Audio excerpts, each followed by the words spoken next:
Nah, beberapa karya dari profesor yaitu perencanaan pendidikan suatu pendekatan komprehensif, inovasi pendidikan, pengembangan profesi guru, dan masih banyak lainnya. Profesor juga sebagai asesor BAN PT, Ketua BAN SM Jawa Barat, Wakil Ketua PWM Bidang Pendidikan Seni Budaya dan Olahraga, Dewan Pakar Pengurus Majelis Pendidikan Dasar dan Menengah, PWM Jawa Barat, serta narasumber untuk kegiatan pembinaan sumber daya manusia di beberapa lembaga pendidikan. Oke. Jadi Prof, hadir ini penasaran ya mengenai apa sih aktivitas profesor, meskipun tadi secara umumnya sudah saya paparkan sedikit gitu. Boleh Prof. Oke, baik. Terima kasih. Assalamualaikum warahmatullahi wabarakatuh. Alhamdulillah alladzi khalaqal mauta wal hayata liyabluwakum ayyukum ahsanu amala. Asyhadu an la ilaha illallah wahdahu la syarikalah wa asyhadu anna Muhammadan abduhu wa rasuluh. La nabiyya ba'dah. Allahumma shalli ala Muhammad wa ala alihi wa ashabihi ajmain amma ba'du. Alhamdulillah kita bersyukur kepada Allah Yang Maha Kuasa atas izinnya pada sore ini saya bisa hadir menemani Teh Lilih ya, Betul, Prof. untuk acara talk show yang terkait dengan learning organization yang digagas oleh DPD IMM Jawa Barat sebagai media untuk membangun kesepahaman tentang bagaimana dan apa manfaat dari aktif di organisasi bagi kehidupan kita sekarang dan masa depan. Kira-kira begitu ya? Betul. Saya mungkin nanti akan berbicara dari sisi teori karena itu dipelajari dalam konteks keilmuan saya. Sekaligus mungkin pengalaman sebab dulu juga saya mantan aktivis. Sekarang juga masih aktifnya, tapi sekarang aktifnya di masjid. Gitu kira-kira. Silakan apa yang bisa dipaparkan. Pertama ada dua konsep ini yang perlu dipahami teman-teman imawan-imawati di Jawa Barat. Ada dua terminologi yang hampir mirip dalam bahasa Inggris, tetapi maknanya berbeda dalam bahasa kita. Yang pertama yang disebut dengan learning organization seperti talk show hari ini, yaitu bagaimana organisasi menjadi tempat belajar kita.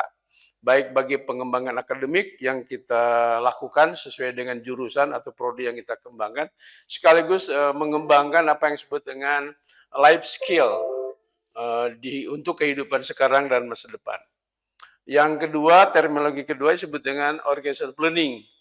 Kalau organizational planning artinya bagaimana kita mengatur, kita menata, mengelola proses belajar kita supaya sukses. Nah, itu namanya organizational planning.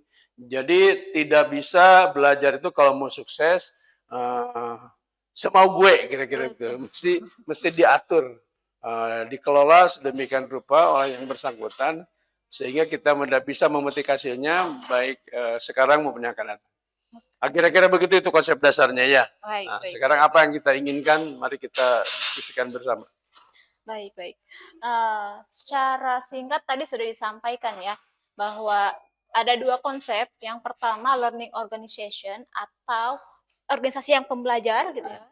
Dan juga organizational of learning atau pengorganisasian pembelajaran gitu ya, Prof. Iya. Jadi DPD IMM Jawa Barat juga mengusahakan untuk menjadi organisasi pembelajar, Prof. Dengan tagline-nya ikhtiar kolektif berkemajuan. Gitu. Nah, tadi juga sudah dipaparkan. Sekarang karena meskipun tadi sudah singkatnya sudah gitu. Nah, apa sih dari konsep organizational learning atau learning organization itu, kenapa konsep ini menjadi hal yang perlu menjadi poin edukasi bagi kader IMM? Baik, ini sebuah konsep yang harus kita pahami dan dicoba direnungkan. Apa sih manfaat kita aktif di organisasi? Bagi dua hal tadi kan, orang mahasiswa yang aktif di organisasi seperti IMM atau organisasi lain pada level mahasiswa, ada dua hal yang perlu dikaji. Yang pertama manfaatnya, pertama kita bisa mencoba mengembangkan potensi diri. Apa potensi kita untuk kehidupan? Yang kedua bisa belajar bersama dengan teman-teman di kampus atau di organisasi pada bidang yang sama untuk meraih prestasi akademik gitu ya.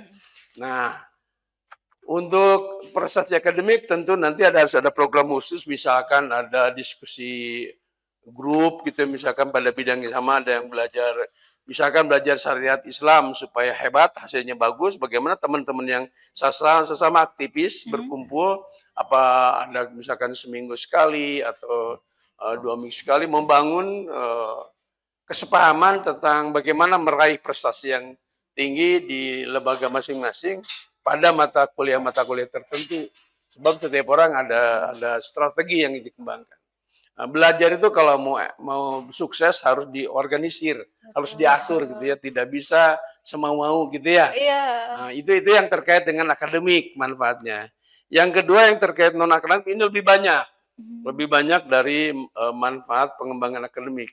Di antaranya baik dari teori maupun pengalaman bahwa organisasi tempat kita belajar itu, tempat kita aktif itu bisa menjadi kawah candar di muka bagi kita kalau mau jadi sukses jadi orang di luar akademiknya. Gitu. Misalkan apa yang kita bisa belajar di sana? Pertama bisa belajar menjadi pemimpin. Nah, pemimpin di mana kita sejak di kampus belum punya posisi formal jadi pejabat atau apapun, tetapi sudah mengenal karakteristik manusia yang akan berkembang. Sepanjang kita bisa mengembangkan potensi itu, maka menjadi bekal bagaimana kita mengajak teman-teman supaya melakukan kegiatan bersama. Itu yang pertama, itu mengembangkan potensi kepemimpinan. Yang kedua bisa dijadikan dasar untuk berlatih atau mengembangkan potensi komunikasi dengan berbagai jenis manusia dalam tanda kutip. Kan di organisasi itu ada ketua, di dalam sendiri ada macam-macam. Betul. Kemudian dengan pihak luar kalau itu kasih ke macam. Nah, kita belajar berkomunikasi. Sebab komunikasi sangat penting untuk membangun bagaimana ide kita diterima orang. Tidak tidak serta merta orang bisa ngomong terus idenya bisa clear gitu ya. Betul. Itu yang kedua, berlatih mengembangkan potensi komunikasi. Yang ketiga, kita berlatih membangun jaringan. Di organisasi itu banyak orang, banyak teman, banyak kawan di dalam maupun di luar. Dan itu kita menjadi tempat membangun jaringan. Dan itu Mhm. penting. Kita tidak bisa sukses dengan sendirian, harus banyak teman gitu. Nah, Betul. kalau kita aktif di organisasi, maka banyak teman. Mungkin satu saat setelah selesai kuliah, ada yang jadi jenderal, ada yang jadi apa. Kita kan itu dulu teman-teman hangout, Iya. misalkan di organisasi, maka kita bisa mencoba bersilaturahmi atau ada semacam visi kita sama-sama satu angkatan. Kalau si A misalkan terbangun tadi learning organization-nya kapasitasnya yang bagus, si A jadi seseorang yang punya posisi. Mhm. Maka dia akan cari teman ketika mencari karyawan atau teman, di mana ya teman-teman saya yang dulu yang sudah secara itu mudah dibawa kerjasama gitu loh. Itu cari. Nah itu network itu penting di sana. Betul, Jadi betul. organisasi itu bisa terbuka untuk membangun network. Nah, dengan teman-teman di dalam maupun di luar kampus, di dalam kampus yang seorganisasi. Yang ketiga juga bisa berlatih apa yang disebut dengan negosiasi. Nah, dalam konteks kehidupan sosial seperti sekarang, negosiasi itu penting. Betul. Tidak serta-merta ide itu punya, tapi kalau tidak bisa dinegosiasikan diterima dengan teman. Dan Iya. itu kaitannya dengan komunikasi, gitu ya. Dan terakhir membangun apa yang disebut dengan kolaborasi. Nah, Mhm. komunikasi, kolaborasi, berpikir kritis itu merupakan salah satu keterampilan abad 21 yang dipersyaratkan bagi peserta pendidikan, baik bahkan dari mulai TK sampai perguruan tinggi, supaya anak-anak masa depan itu punya kemampuan yang disebut dengan skill for 21st century. Iya. Nah, ini di organisasi ada gitu ya, tidak hanya di sekolah, tapi di organisasi ada. Nah, tinggal kita bagaimana memanfaatkan organisasi untuk belajar hal-hal yang tadi. Gitu, Neng. Oke. Siap. Karena secara tidak langsung setiap kehidupan kita adalah organisasi ya, Prof ya. Itu. Entah itu organisasi terkecil di keluarga Iya, misalkan, betul. terus menjadi lebih besar sehingga akhirnya ada yang masuk di organisasi Hmm, mahasiswa, ada yang organisasi kampus dan hmm. sebagainya ya. Oke. Memang penting ya untuk terus menjadi pembelajar gitu ya. Iya, betul betul. Baik itu secara individual ataupun memang secara komunal gitu, Iya secara betul betul, ya ya, kolektif betul. gitu. Mhm. Terus mengenai konsep nih Prof, kita juga kan perlu ya mengetahui dimensi atau aspek-aspek apa aja sih yang membangun konsep learning organisasi. Tadi kan manfaatnya ya Ya. gitu. Oke, seseorang yang aktif di organisasi supaya dia lebih bisa mendapatkan manfaat, pertama-tama harus memahami apa yang disebut dengan tujuan organisasi itu apa. Ya. Jadi misalkan IMM, kalau kita aktif di IMM, apa tujuan IMM itu? Dipahami betul, dan biasanya setelah tujuannya tahu, apa manfaatnya bagi saya? Hmm. Kalau saya aktif di dalamnya, apa yang bisa saya peroleh? Kalau dia merasakan ada sesuatu yang kita peroleh, biasanya orang jadi mau aktif. Sebab organisasi-organisasi di kampus maupun di luar kampus seperti kita itu namanya voluntary basis. Voluntary basis itu keaktifan yang berdasarkan keinginan sendiri. Tidak ada yang nyuruh gitu ya. Kalau disuruh-suruh malah emang Jadi enak. banyak yang males justru ya Enak-enak Prof. aja nyuruh-nyuruh. Yuk itu Ya. siapa sih gitu kira-kira. Tapi kalau dia punya potensi untuk berkembang, maka aktivitas di organisasi semacam itu voluntary basis dasarnya. Hmm. Jadi atas keinginan sendiri, tidak ada yang nyuruh sebab tidak ada yang upah. Kalau disuruh kan harus minta upah misalkan. Betul. Apalagi kalau diperintah. Nah, ini dasar utama. Jadi aktivitas di organisasi termasuk IMS sebagai learning organization itu dasarnya voluntary basis. Atas keinginan sendiri, atas resiko sendiri gitu, sehingga manfaatnya bisa dikaji sendiri. Termasuk manfaat yang tadi saya sampaikan tadi, Iya. itu dia akan peroleh sendiri. Dan memang mungkin tidak cespleng ya. Tidak hari ini Instan ya Prof. instan, cespleng itu instan. Hari ini dapat, kemudian nanti enggak mungkin beberapa tahun kemudian ketika kita sudah terjun ke masyarakat baru terasa, Baru terasa. oh iya dulu kalau tidak aktif di organisasi Saya saya nggak nggak punya bisa pengetahuan. berkomunikasi dengan bermacam-macam level Betul. pada bermacam-macam level organisasi atau level daerah. Nah kayak gitu nih. Jadi Oke. prinsip yang ketiga, Prinsipnya. kegiatannya apa sih gitu ya? Hmm. Program-program organisasi apa sih yang memberi manfaat kepada keberhasilan hidup saya kira-kira tuh. Ya. Nah, kalau dia merasakan bahwa organisasi memberi manfaat, apapun sekecil apapun, maka biasanya orang tertarik. Nah, oleh karena itu para pimpinan organisasi harus mendesain program yang kira-kira manfaatnya bisa dirasakan oleh teman-teman, Hmm. teman-teman yang non aktivis gitu ya, yang jadi anggota biasa. eh, dan itu memang bukan pekerjaan mudah. Sebab misalkan anggota ada 10, pasti ada 10 keinginan. Gitu. Betul. Jadi bagaimana mencoba meramu Ya. program yang memberi manfaat pada semua. Baik pada dirinya sendiri maupun pada organisasi. Sebab itu bukan pekerjaan mudah dan aktivis biasanya ada yang sebut dengan dalam tanda kutip kedepannya bisa menjadi orang yang high risk taking. Ah. Sebagai aktivis organisasi itu biasanya bagus dikritik, tidak Hmm. bagus apalagi gitu ya. Ya. Kurang ini, kurang itu dan segala macam karena programnya mungkin tidak sesuai dengan kebutuhan Kadernya masing-masing kader ya. gitu ya. Nah, saya kira kader ya. Yang saya tahu nih pengalaman saya mungkin Iya salah boleh, mungkin boleh. benar. Ada ada 3 atau 4 tipe kader di Muhammadiyah itu. Oke. Atau di organisasi lain. Nah, ini kebetulan di IMM ada 4 tipe kader. Pertama disebut dengan kader kultural. Hmm. Kader kultural itu ibu bapaknya Muhammadiyah. Kuliahnya di sekolah-sekolah Muhammadiyah. Dia sendiri kuliah dari TK, SMP sampai Muhammadiyah.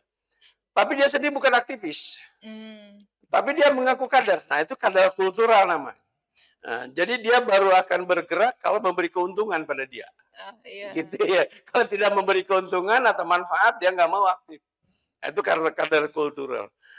Kedua, kader yang disebut dengan kader militan. Nah, Hmm. kader militan itu tadi dari kultural, kemudian punya potensi, dia aktif, kemudian bisa mengembangkan diri. Ya, itu kader militan.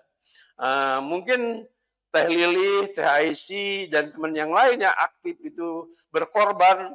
Kan harusnya kalau mahasiswa seharusnya baca, belajar. Tapi sekarang mengorbankan itu tunda dulu.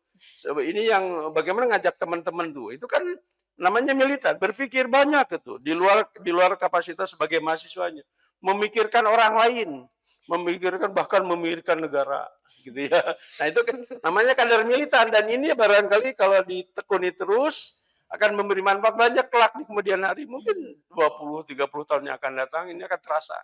Bagaimana mengajak orang, mengatur orang, membawa orang kepada sesuatu yang bermanfaat. Yang ketiga disebut dengan kalau saya kader finansial ya. Kader finansial itu dia mengaku kader karena kerja di lembaga Muhammadiyah. Oh, iya iya. Misalkan di AUM atau baik itu di AUM itu bisa di pendidikan, bisa di kesehatan, bisa di panti asuhan sebagai karyawan. Mmm, Tapi dia tidak banyak kecuali kalau dia memberikan manfaat finansial dari kehidupannya. Itu kader finansial ya? kader finansial itu. Kader yang baru beraktif kalau dia dapat sesuatu Mmm, dari pekerjaan dan aktivitasnya dalam bentuk uang. Nah, kita sendiri tidak tahu masuk mana nih. Yang keempat, ada yang disebut dengan kader ikut-ikutan. oh, partisipar ya? Enggak, Oh, kalau ada enggak? aktivitas misalkan mau muswil, musdo, itu Oh, rame-rame gitu, baru ikut baru gitu ya? ikut. Setelah itu hilang gitu ya. Itu namanya kader kader kalau bahasa saya kader ikut-ikutan, kalau Mmm, yang bahasa resminya kader follower, oh, follower kader mengikuti sesuatu. Tapi kalau tidak ada kegiatan dia hilang. saya sebutnya rombongan liar, Ya, romli. tinggal kita lihat dari kategori ini kita masuk mana. Mmm, Untuk mengembangkan diri. Bisa variatif sih, mhm. dari mulai kader kultural, kader militan, kader finansial, dan kader bahkan mungkin 4 macam bisa dijalani gitu ya. Terserah. Tapi yang jelas bagi saya jadi kepada teman-teman di MM, kalau bisa mari kita belajar untuk menjadi orang gitu. Mungkin juga sekarang calon orang gitu ya. Eh, Sehingga nanti sesuai dengan kebutuhan masa depan. Nah, di organisasi ini bisa teman-teman yang jadi aktivis sekarang seperti Lili dengan Taisi dan Kang Rizky itu mencoba mendesain program-program yang useful for the future Oh, iya. gitu. Itu mungkin teman-teman akan merasa tertarik kalau programnya wah ini bagus nih. Misalkan uh, apa ya terkait dengan penyelesaian studi, Mhm, gitu kan banyak aktivis sebab ada dua-duanya sukses, ada duanya enggak. iya. Ya kalau aktif di organisasi sukses tapi studinya Nah, molor gitu ya. Atau ada juga dua-duanya aktif. Nah, saya bukan bukan ria ya, tapi mhm, saya termasuk orang yang aktif organisasi, tapi ketika akademik butuh dan itu saya pilih akademik dulu. nah, Gitu, saya seperti dulu. Saya terus terang saya tidak aktif di Muhammadiyah karena dulu belum ada tahun 75, 76 itu belum banyak yang aktivis Muhammadiyah. Saya di HMI aktifnya dulu, dari mulai kampus sampai di provinsi. mhm. Nah, dengan teman yang sekarang masih ada tuh di UPI seperti Profesor Hadi itu dengan yang jadi Muhammadiyah atau dulu eh, teman seangkatan itu yang kemarin Takmir Mujahidin, Pak namanya siapa tuh? Pak Saud Effendi, nah, itu Takmir seangkatannya kayak gitu. Nah kira-kira itu Neng, jadi pandangan saya terhadap manfaat jenis-jenis kader yang kita kembangkan, Baik mungkin ada hal lain yang bisa kita sharing. baik baik, Prof. Kita cek dulu ya, barangkali ada pertanyaan masuk Oh gitu ya. silakan Oke. silakan. Jadi saya izin menggunakan Oke ponsel ya, Prof, ya. oke. Oke, ini ada pertanyaan Prof yang masuk. Perihal semangat belajar, kalau melihat tujuan IMM yaitu mewujudkan akademisi Islam, banyak yang terpaku pada akademisinya saja, Prof, gitu. Kira-kira bagaimana dengan tujuan IMM yang lainnya gitu? Ya, itu saya katakan tadi bahwa organisasi macam ini akan banyak orang yang aktif terlibat kalau memberi manfaat baik pada posisi dia sebagai mahasiswa, Ya? yaitu selesai studi on time dengan prestasi yang tinggi, Yang kedua tadi memberi manfaat non akademik. Yang tadi saya katakan kepemimpinan, komunikasi, kemudian jaringan Jaringan. Oh ya, network, kemudian kolaborasi. Kan itu tidak dilatihkan di kelas, betul. kecuali dia jadi aktivis di BEM misalkan. Tapi itu kan sifatnya terbatas. Hal ini kan bisa kapan saja. Nah, kalau itu bisa, maka tadi kegiatan IM itu harus mencoba dua-duanya ini terbawa Ah, gitu pada program-program yang ditawarkan oleh WMM, misalkan ada pelatihan menulis artikel misalkan, iya. atau pelatihan membuat proposal penelitian misalkan kan, bagi teman-teman yang sedang nulis dilatih gimana cara membuat proposal penelitian yang benar, apalagi mendapatkan dalam tanda kutip grant ya. Kan Hmm, sekarang banyak grant-grant riset untuk para mahasiswa atau grant-grant pengabdian pada mahasiswa. Gimana caranya? Mungkin YMM kalau melakukan itu, kan banyak narasumber kita yang ahli di bidang itu. Kita bisa mengundang untuk instrukturnya dari dalam tanda kutip orang-orang sukses, orang-orang kita yang dulunya mantan aktivis di MM atau organisasi yang lain, kemudian melatih bagaimana cara membuat proposal dalam bentuk workshop gitu, atau kalau kalau melalui talk show kayak ini mungkin mhm. nggak efektif, tapi Ya, harus face to face supaya bisa terbentuk silaturahmi berat sekaligus bisa jadi konsultan walaupun bukan di perguruan tinggi yang sama. iya. Misalkan Teh Lili dari UIN, Pak. Win mau ikut bukan lomba, ikut grand riset untuk Mhm, mahasiswa. Kan mhm. ada tuh. Nah, gimana caranya tuh? Kan itu banyak teman-teman kita yang senior-senior kita yang punya kemampuan untuk itu. Jadi Ah, dilatihkan kemudian sampai bisa menulis artikel, menulis proposal, melakukan risetnya sampai menulis artikelnya. oke. Kan sekarang kalau di beberapa tempat ada perguruan tinggi orang susah. Mungkin contohnya di UPI lah.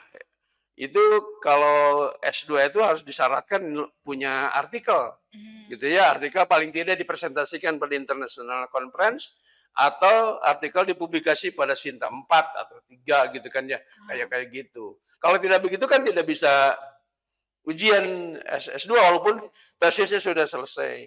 Nah, yang begitu-begitu dilatihkan oleh IAME sehingga bisa memberi manfaat tadi, manfaat praktis dalam tanda kutip dan manfaat masa depan. Sebab kalau life skill tadi itu ya dibicarakan awal, itu kan manfaatnya masa depan. Kadang-kadang mhm. tidak terukur kapan itu.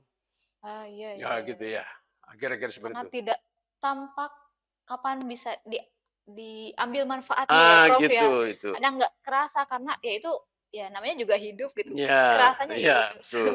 Nah, itu life skill Ya, tapi itu life skill for 21st century. mhm, Yang kedua mungkin tadi latihan penggunaan IT untuk belajar. Ya, mmm, di IT belajar kan sekarang misalkan browsing atau sumber-sumber referensi yang bisa ditelusuri, itu kan iya, ada cara khusus apalagi sekarang dapat referensi yang kalau sendirian kan kadang-kadang ini harus bayar. Tapi ada cara-cara khusus bagaimana mendapatkan sumber-sumber aktual yang referensi yang tidak berbayar.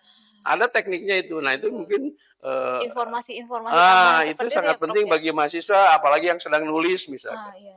gitu. Di perlu keseimbangan ya, Prof, antara akademik mahasiswa yang aktif di organisasi dan juga, manfaat non akademiknya gitu. Sehingga bagi pimpinan di MM ini perlu dilakukan training need analysis, betul, Prof? Jadi Ya, atau analisis kebutuhan gitu. Jadi sebenarnya kader ini lagi butuh apa nih gitu kan. Atau misalkan apa nih yang akan menjadi ciri khas dari pimpinannya misalnya. Sehingga nanti aktivitas pimpinan, baik itu komisariat, cabang, atau bahkan mungkin di pimpinan daerah juga bisa dapat nih kultur budaya organisasi PKIMM ini apa misalnya. Begitu, Prof. oke. Kalau pada pandangan saya, Iya. kalau untuk membekali itu, Mhm. yang pertama mungkin leadership training. Oh, Nah, iya. yang pertama, bagaimana menjadi pemimpin, pemimpin organisasi, pemimpin masyarakat mungkin ya. Sebab secara spesifik, leader itu kan bisa di mana-mana. Ya. Basic knowledge-nya juga sama. tinggal penerapan yang berbeda. Ada di lembaga pendidikan, ada di organisasi massa seperti gini. Mmm, Nanti mungkin kalau berkembang ada di organisasi politik. Eee, hal-hal yang hal-hal yang mempengaruhi yang berbeda, tapi basic knowledge-nya, basic skill-nya sama. Nah, itu mhm, mungkin bagi para pimpinan, organisasi, eee, basic training itu sangat penting, basic training of leadership itu penting dilakukan. Misalkan di dalam itu ada bagaimana cara mengambil keputusan, bagaimana bisa menegosiasi, di samping formal. Secara tidak sengaja juga dalam aktivitas hari-hari ada, tapi kalau dilatih kan sekaligus dalam tanda kutip ilmunya, ilmu mhm, komunikasinya, eee, misalkan bagaimana kalau kita ingin sesuatu kepada pejabat, bahasa apa yang bisa digunakan kalau mhm, ingin meminta tapi tidak kelihatan meminta. Orang Muhammadiyah kan tidak boleh meminta itu ya, harus tapi menjual program gitu ya. iya iya, Sebab kalau meminta-minta kita punya kaidah agama, al yadu khairum menjadi suplah. Pemberi itu lebih mulia dari iya peminta-minta. iya, Jadi jangan meminta-minta kalau saya, tapi bagaimana program kita dijual. Program kita yang memberi manfaat pada tapi untuk membuat program yang memberi manfaat tadi, kan harus ada, skill khusus betul, daripada pimpinan organisasi. Nah, itu barangkali harus diprioritaskan untuk dilatihkan, yaitu basic leadership training skills gitu ya. oke. Nah, tadi ada juga yang masuk, Prof. Jadi pertanyaannya, eee, organisasi mahasiswa itu harus mengedepankan mana? Kualitas dulu atau kuantitas? Kalau itu saya tidak bisa jawab, it depends upon lah, tergantung dari, konteks sosial yang seperti apa. Oh, Kalau misalkan di kampus, tentu program-program organisasi itu harus mendukung kesuksesan mahasiswa untuk menyelesaikan studi on time. ah, iya. Itu prioritas. Jangan sampai program-program sehingga yang lainnya sampingan. Jadi Heeh efek heeh. yang lainnya yang disebut dengan nurtural efek, misalkan kepemimpinannya, Mmm, negosiasinya itu dapat. Tapi fokus utama kalau misalkan semacam BEM atau apa itu fokusnya bagaimana mahasiswa bisa selesai on time, gitu ya. Tapi oke. kalau organisasi semacam kita banyak yang dipilih, tinggal prioritas pada konteks sosial apa yang kita pilih mana. Mau mengembangkan kualitas, oke. Tapi orang-orangnya ada nggak? Oh, iya. Gitu. Yang mau aktif, misalkan sekarang kita ingin membuat riset untuk kualitas supaya anggota IMM itu bisa publikasi sesuai dengan konteks kebutuhan akademiknya. Iya. Eee, Kemudian kalau yang bersangkutan, pesertanya tidak berkualitas juga susah kan untuk membuat artikel itu harus ada kapasitas yang lain yang mendukung. Kalau kuantitas banyak kegiatan, tapi tidak berdampak banyak, misalkan, hanya sekedar tadi, kalau mau musda atau musfir rame-rame Baru gitu, ada waduh euforia, waduh baru segala macam, teriak-teriak mendukung si A, si B. Setelah itu hilang kan, itu kan jumlahnya banyak, sebab kalau apalagi menjelang pemilu misalkan seperti sekarang ya, kan mesti betul betul. banyak teman tuh. Kalau tidak banyak teman kan tidak, eee, jadi memang, pilihan kualitas kuantitas sangat tergantung pada konteks sosial. Oke. Oh, for what gitu ya, Mmm, pada situasi seperti apa, baru menentukan, ini butuh kegiatan yang kualitasnya tinggi. mmm, Kalau ini wah butuh dukungan orang banyak mesti jumlahnya yang banyak. Jadi tergantung pada, konteks sosial menurut oke. saya. Oke, begitu ya. Untuk kuantitas dulu, kualitas dulu, itu balik lagi jawabannya tergantung, tergantung konteks sosialnya. Jadi mana nih yang memang, eee, tentunya hasil Iya iya analisis ya, iya. Prof, ya. Ya, dianalisis dulu apakah ini sekarang kita perlunya memperbanyak atau kita memperkuat, Iya gitu ya. betul. Oke. Tapi ini, kalau menurut Profesor nih selama, aktif di Muhammadiyah, Profesor juga mungkin mengamati ya bagaimana IMM ya. Nah, kalau menurut Profesor, IMM khususnya yang di Jawa Barat lah yang setahu Profesor, itu kira-kira perlu perbaikan apa sih, Prof? Oke, pertanyaan menarik ini. Karena sifatnya juga sama kontekstual. Pada Heeh. pengamatan saya aktif di Muhammadiyah itu sejak tahun 86. Mhm. Ketika itu saya sebagai kader mendirikan daerah PDM Subang. Mmm. Tapi kemudian aktivitasnya dikurangi karena saya dapat tugas belajar 86 sampai 89. Tapi saya tetap jadi pengurus, tapi tidak aktif gitu ya, karena Iya. memang tidak ada di tempat. Pulang tahun 88, masuk lagi, saya masih jadi pengurus PDM, aktif lagi di pemuda, sampai Mhm. jadi ketua pemuda Muhammadiyah gitu ya pada saat itu.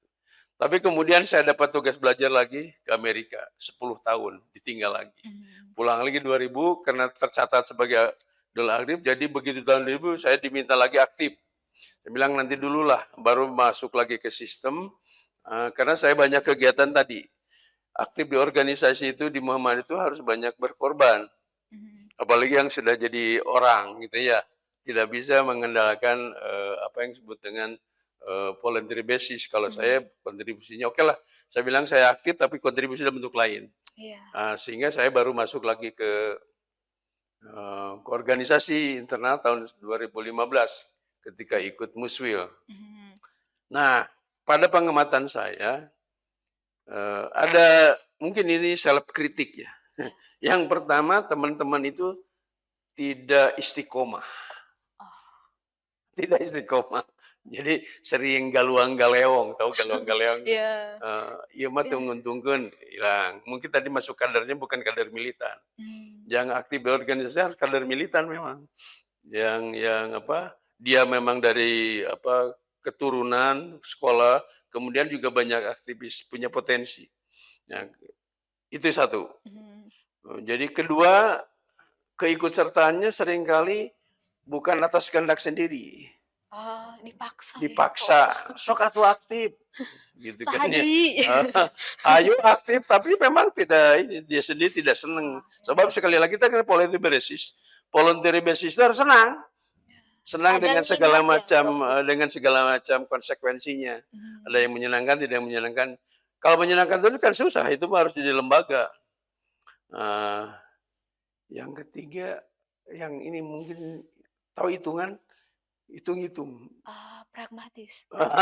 Jadi kalau kita aktif di organisasi itu hitung-hitungan, Oh. menguntungkan enggak, kalau menguntungkan saya ikut, tidak Kalau enggak ya menguntungkan mau ngapain. enggak gitu. Bukan menguntungkan dalam bentuk uang ya, Mhm. tapi apa yang sih saya tadi ya, saya katakan, apa sih yang saya akan peroleh dari kegiatan ini? Mmm. Apakah kepada akademik, pada kalau non akademik tadi yang life skill itu kan lama ya, Iya. agak susah mengukurnya.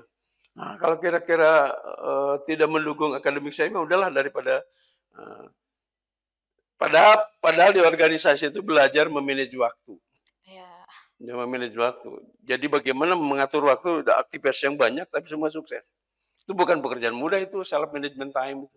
Betul, betul. Kalau tidak terlatih di organisasi nggak bisa itu.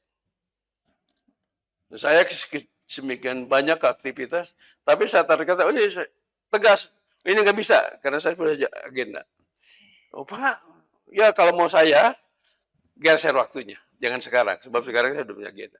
Itu komitmen itu kan penting bagi orang itu.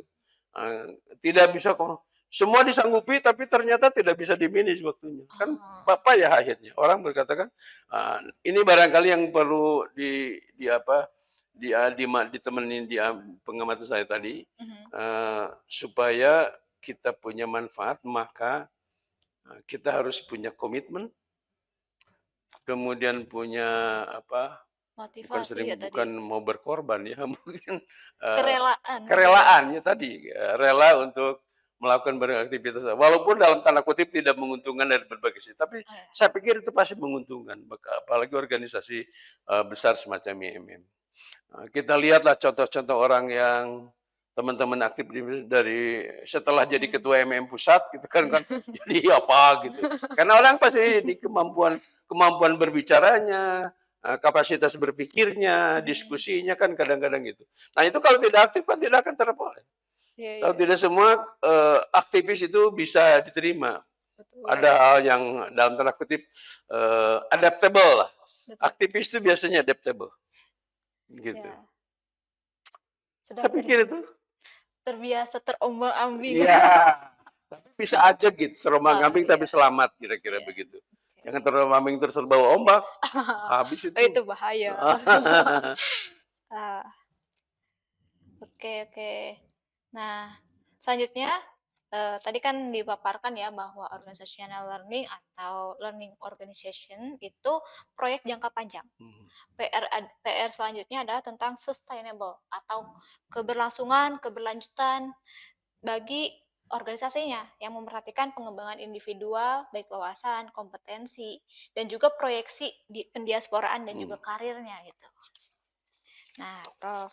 Selanjutnya, fenomenanya nih, organisasi mahasiswa teh mulai tidak dilirik karena terlihat hanya menghabiskan waktu gitu. Terus juga kurang sarana perkembangan, bahkan juga ada stigma buruk kalau ikut organisasi mahasiswa ekstra itu anarkis, mhm, ahli demonstrasi dan mhm, sebagainya gitu ya.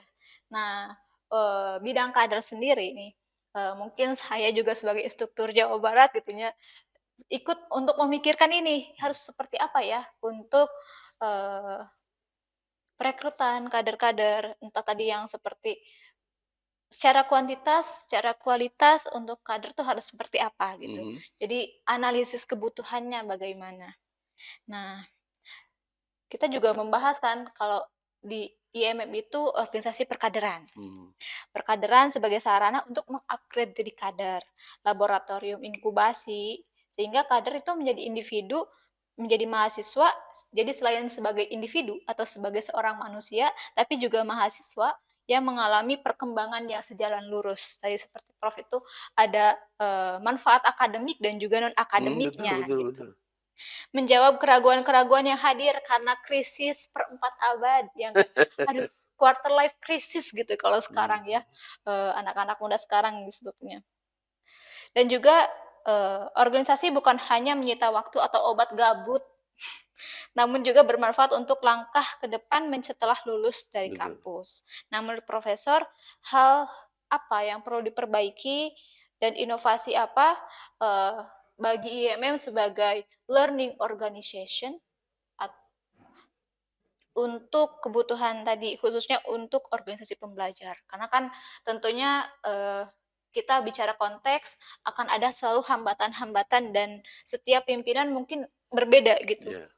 permasalahannya, Prof. Gimana? Kalau menurut pendapat saya, mungkin organisasi semacam IMM itu untuk menarik kader-kader militan gitu ya, Iya, sebenarnya mungkin kader itu banyak, tapi memang karena dia merasa tidak beri manfaat, militansinya kurang, maka, seringkali, buat ngapain capek-capek, tidak banyak yang saya peroleh.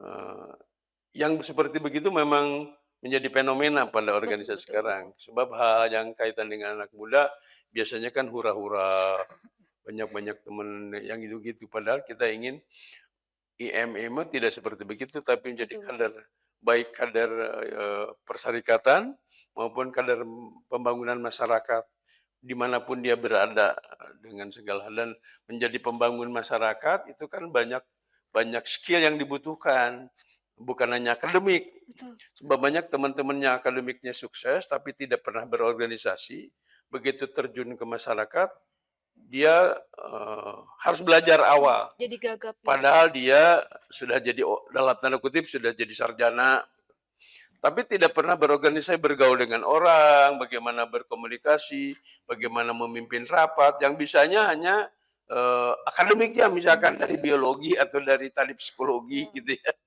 Tapi tidak tidak kan ilmu-ilmu yang begitu tidak dipelajari di dalam konteks kejurusannya. iya. Itu dipelajari di organisasi didapatnya. Nah, kalau dia punya kemampuan non akademik yang life skill tadi melalui organisasi, maka dia akan merasakan manfaat organisasi dan akan menjadi marketer. Jadi marketer. Teman-teman yang sukses seperti itu akan menjadi marketer. Orang akan tanya, "Yo aktif di mana sih dulu ketika jadi kuliah?" "Oh Iya. di anu, karena organisasi ini belajar A, B, C." Gitu ya, Mmm, yang terkait dengan kepentingan hidup masa depan. Jadi oleh karena itu mungkin IMM harus mencoba mengidentifikasi skill-skill masa depan yang dibutuhkan mahasiswa. Apa mhm. tuh? Baik dalam dalam konteks dengan akademi apa selesai studi maupun dalam tanda kutip dengan pasar kerja atau perubahan masa depan seperti apa.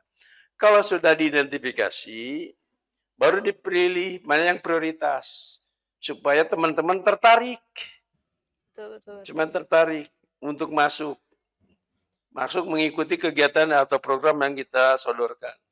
Sebab dia akan terasa manfaatnya berdasarkan tadi. Dan pemilihan prioritas itu dalam konteks perencanaan sangat penting. Ada berbagai cara di dalam ilmu perencanaan pendidikan tentang bagaimana kita memilih prioritas.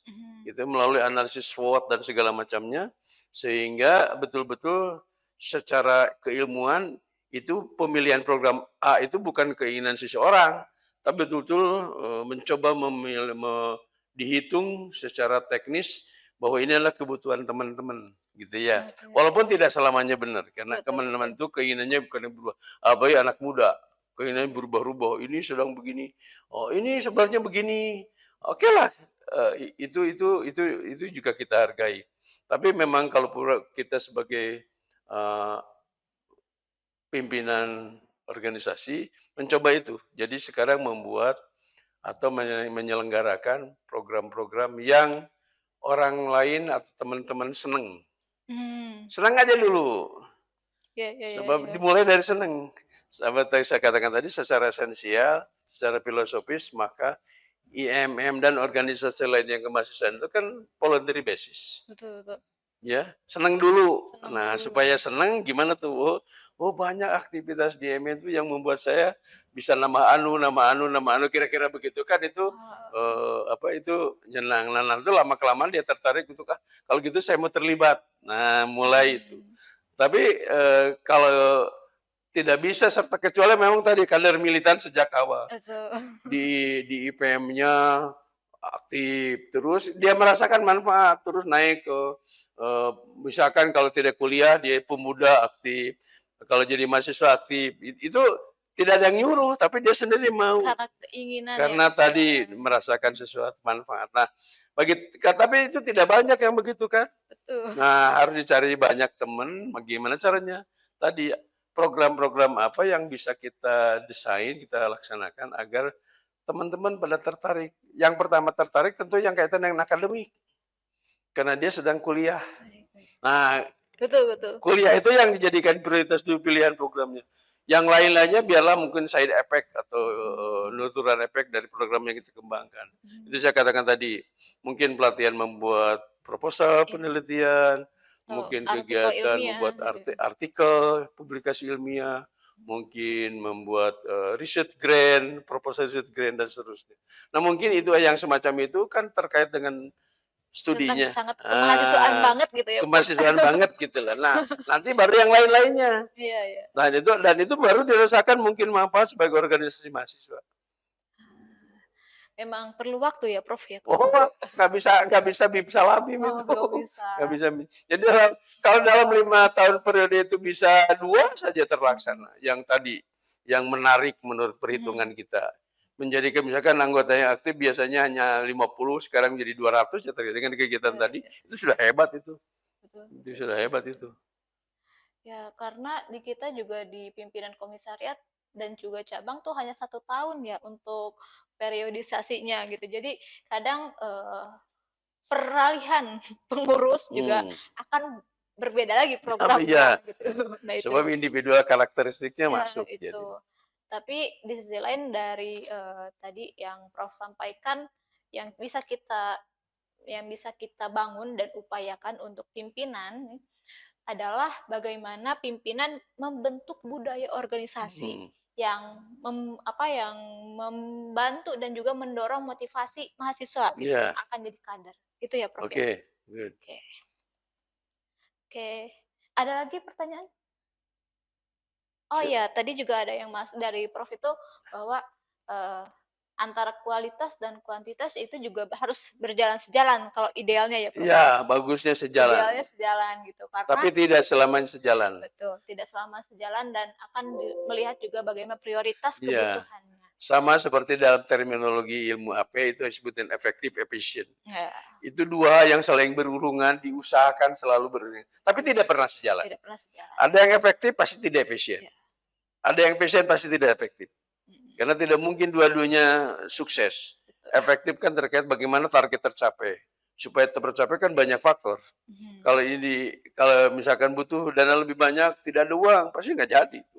Kira-kira. Betul Ini betul betul. efisien, pokoknya dihemat segini aja, target pasti tidak tercapai. Mmm, Nah, kedua ini sama dengan tadi, kualitas kuantitas, saya katakan tadi, tergantung konteks sosial dan kebutuhan aktual betul. pada saat, kita sedang membangun program tadi.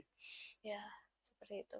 Ya memang dilihat juga gitu bagaimana konteksnya, bagaimana kebutuhannya. Iya, betul. Dan ketika, kader di pimpinan itu sudah terbangun, ada sosok kader yang secara kualitasnya bagus, itu akan menjadi organik marketing ya, Prof, Iya, gitu betul ya. betul. Wah ini lihat nih Kakak ini, lihat Nah, AA ini, lihat Teteh iya ini betul, gitu iya. mungkin ya, Prof, ya. Iya, Ya, gitu.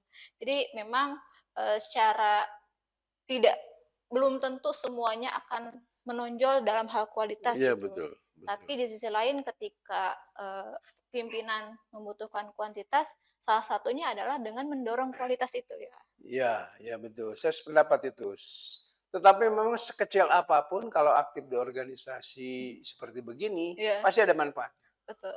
Eee, pada sebab pada organisasi kan informasi-informasi kan segera diperoleh Iya. dari berbagai sumber. Misalkan nih maaf, contoh saya. Saya kan kuliah dulu ini contoh pengalaman saya. Betul. Kenapa saya bisa dapat, saya dulu ketika S1 di Advent, dapat beasiswa dari Caltech. Ah, Lucu kan? Sampai PR3 aja dulu tuh PR mhm. IKIP itu panggil saya. "Udin, kenapa kamu bisa dapatkan beasiswa dari Caltech? Padahal itu kan perusahaan minyak, bukan bidang." Bukan yang memang Nah, pendidikan gitu ya, Prof, ya? bidang-bidang pendidikan. Saya katakan gini, karena saya aktif di HMI, Mhm. sampai pada Badko Jabar, teman-teman di HMI banyak, dari ITB, dari macam-macam teknik gitu. Kemudian tidak sengaja mereka ngajak, Ya. eee, "Din ikut yuk tes beasiswa nih, ada perusahaan ini memberikan beasiswa Mhm. pada 100 mahasiswa terbaik," Mmm. begitu. "Apa boleh?" "Wah ikut sajalah," gitu kata teman-teman. Padahal teman-teman dari ITB pasti dapat gitu, Oh iya, dan memang dapat. karena memang sejalan ya Sejalan. Kalau dengan saya kan dari Anpe, dari IPI. Tapi kemudian saya ikut, bismillah saja, ya Allah mudah-mudahan memberi manfaat. Saya ikut aja, tidak ada keinginan menang sebab tidak betul, mungkin. Tapi kan Tuhan Pak, kita kan punya Allah gitu kan. betul. Pada saat saya usaha maksimum, ya Allah kalau mau bagus, engkau Maha Kuasa, Mhm. sehingga akhirnya dapat. Saya pada saat itu dapat beasiswa dari Caltech, yang pada itu beasiswanya paling terbesar di antara beasiswa yang ada. Nah, karena semacam itu karena kita punya tadi, punya network Mhm. dengan teman-teman di aktivis yang lain di lembaga lain. Karena ingat di EM itu kan bukan hanya di satu perguruan tinggi kan, berbagai Betul perguruan tinggi, macam-macam prodi gitu kan bergabungnya di satu. Dan network itu sangat penting dalam hidup kita ini. betul. Dalam tanda kutip, we cannot success without collaboration, kira-kira di era teknologi ini. Jadi apalagi di masa depan kita tidak akan bisa sukses dalam Kalau aspek hanya apa kalau sendirian ya, tidak berkolaborasi. Nah, kolaborasi itu harus dibangun networknya. Kolaborasi dengan siapa? Tentu dengan teman-teman yang sudah eh, dikenal, yang biasanya aktivis itu sukses di akademiknya biasanya, walaupun tidak semuanya. Saya punya beberapa contoh teman yang saking aktifnya, sekolahnya nggak selesai. Karena saking terfokus. Kalau saya dulu ketika aktivis banyak, tapi ada kegiatan yang mungkin studi, saya tinggalkan aktivitas Mhm. organisasi. Saya studi, sebab kalau studi itu waktunya terbatas Iya, dan itu bekal hidup, kira-kira gitu. Kalau ini mungkin sampingan. Jadi betul. saya tunda dulu kegiatan organisasi. Sehingga, tapi pada akhirnya saya sudah jadi selesai studi, ilmu-ilmu yang dia pelajari di organisasi pun bermanfaat banget. Iya, Salah satunya network gitu kan ya, betul. gitu. Baik, Prof. Oke, tidak ada lagi pertanyaan? Cukup ya? Seperti itu, Prof. Eee, jadi teman-teman, Imawan-Imawati sekalian, yang tadi disampaikan mengenai tentang kualitas dan kuantitas. Kualitas itu bukan hanya organisasi yang menampung gitu, tapi itu juga tanggung jawab pribadinya kan. Secara individual, sebagai seorang manusia gitu, kalau misalkan saya sebagai Lilih Mupihahnya, Mhm. tanggung jawab saya dan juga tanggung jawab saya juga sebagai seorang mahasiswa. oh saya harus mencapai ini, mencapai ini, mencapai ini, gitu untuk membangun kualitas. Dan untuk tentang kuantitasnya adalah bagaimana saya bisa bekerja sama dengan prof, dengan teman-teman gitu di IMM yang lain gitu. Seperti itu. Begitu juga untuk di pimpinan, komisariat atau cabang yang tentunya dari jurusan atau fakultas memiliki kekhasannya tersendiri untuk karakteristik mahasiswanya ya. Dan dari hal itu pula yang penting dilakukan adalah menganalisis ya Iya. Prof ya. Apa sih kebutuhan mahasiswa? Kira-kira apa yang bisa menunjang sehingga mereka mau dengan rela ada motivasi positif gitu untuk terus aktif di IMM meskipun mungkin secara kontribusinya itu variatif Iya. gitu. Betul, betul. Karena memang apa peminatan orang kan Iya, beda-beda ya betul, Prof ya. betul, betul. Hobi saja bisa berbeda-beda dan juga tujuan orang juga beda-beda gitu. Karena manusia itu unik ya. Oke, pertemuan yang berharga nih untuk forming of kader discussion yang digagas oleh bidang kaderisasi DPD IMM Jawa Barat. Jadi tadi Prof pertanyaan terakhir. Jadi untuk saat ini kita sudah menuju ujungnya. Oke. Oke. Apa ujungnya itu Apa kira-kira? ujungnya kira-kira?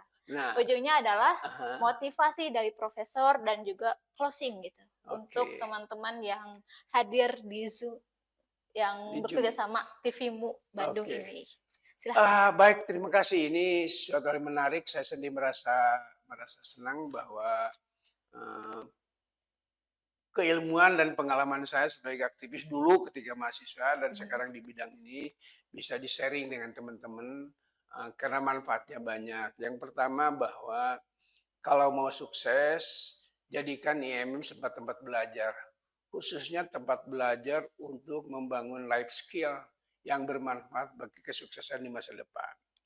Eee, Sebab kita yakin life skill yang dibutuhkan tadi tidak banyak dipelajari di prodi-prodi, apalagi kalau bukan prodi manajemen gitu. Misalkan prodi syariah, itu kan tidak banyak. Tapi kalau sudah ke masyarakat, syariah itu baru diterima orang kalau punya kemampuan berkomunikasi, gitu ya. Nah, di organisasi ini bisa belajar bagaimana bernegosiasi, berkomunikasi, mengambil keputusan, bekerja sama, berkolaborasi dengan teman-teman dalam berbagai aspek yang terkait dengan kehidupan yang positif. Yang kedua, kita lebih banyak dilatih untuk membagi waktu ya. Self management time to be success for everything kira-kira begitu. Walaupun tidak salah, tapi kita terus terus berlatih bagaimana memanage time dan itu sangat penting ketika kita nanti sudah jadi anggota masyarakat, selesai studi, banyak kegiatan, kadang-kadang kalau tidak terlatih, wah pusing, udah nggak usah ya Bang, pokoknya pekerjaan saja. Nah, padahal kita menjadi anggota masyarakat, apalagi kader Muhammadiyah ya, menjadi kader bukan hanya sekarang kader IM, nanti jadi kader Muhammadiyah dan kader umat. Kan lebih banyak posisinya. Kalau kita tidak punya skill-skill tadi, maka apalagi di konteks Indonesia sekarang, masyarakat yang sangat pluralistik, kalau tidak punya kapasitas untuk bernegosiasi, berkomunikasi, eh, apa rugilah kita hanya sekedar hanya sekedar studi ya maaf hanya sekedar studi aja jadi doktor atau jadi sarjana tapi tidak punya skill yang lain.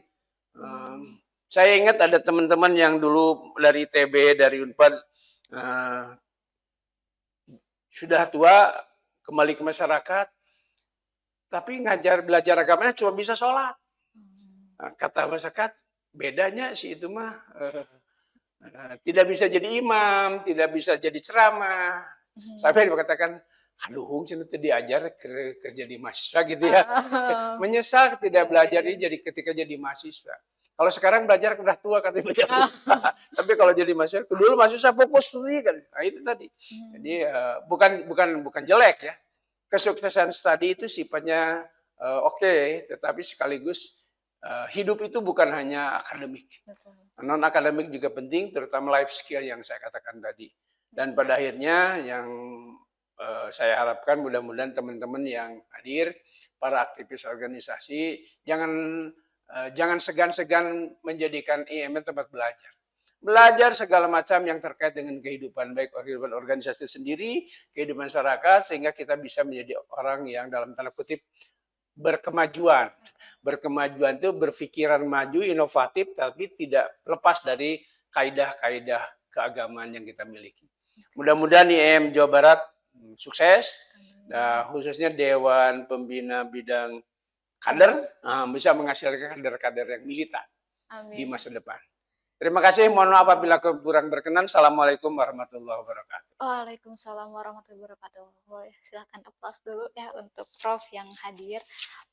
Betul, salah satu alasan juga kenapa, karena saya tuh bukan kader kultural, ya Prof. Jadi login lah ya kalau bahasa ininya gitu.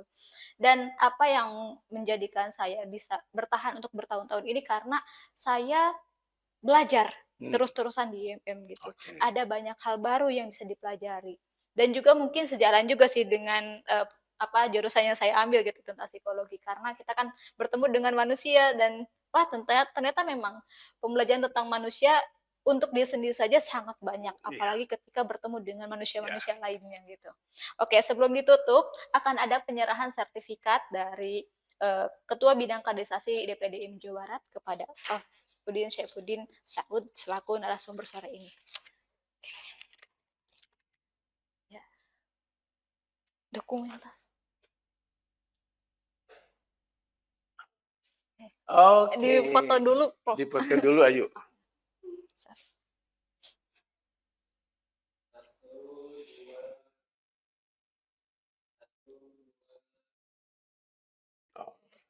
Oke. Ini sukses katanya, lambang sukses. Oke, makasih. Ya, bisa. Oh, belum belum ditutup. Iya. Jadi alhamdulillahirabbil alamin, alhamdulillahilladzi tatimmus sholihat.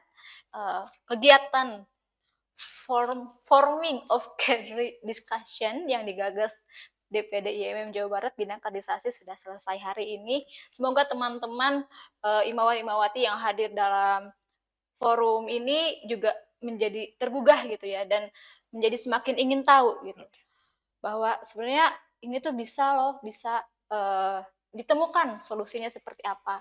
Dan juga untuk di DPD IMM sendiri kita ada forum per bidangnya untuk pimpinan cabang dan juga teman-teman mungkin dari komisariat nanti boleh gitu untuk menghubungi kalau misalkan ada hal-hal yang memang perlu untuk ditanyakan ke pimpinan daerah gitu ya, Dewan Pimpinan Daerah. Jadi silahkan manfaatkan grup-grup koordinasi per bidang, terutama untuk kaderisasi ada grup koordinasi dari bidang kaderisasi, seperti itu. Terakhir, harapan Tuhan adalah dalam penciptaan manusia adalah untuk tidak berhenti menjadi pembelajar. Billahi fisabilil haq, asabiqul khairat. Assalamualaikum warahmatullahi wabarakatuh. Waalaikumsalam warahmatullahi wabarakatuh. Terima kasih, Neng. Ya. Mudah-mudahan bermanfaat ya. Amin ya rabbal alamin.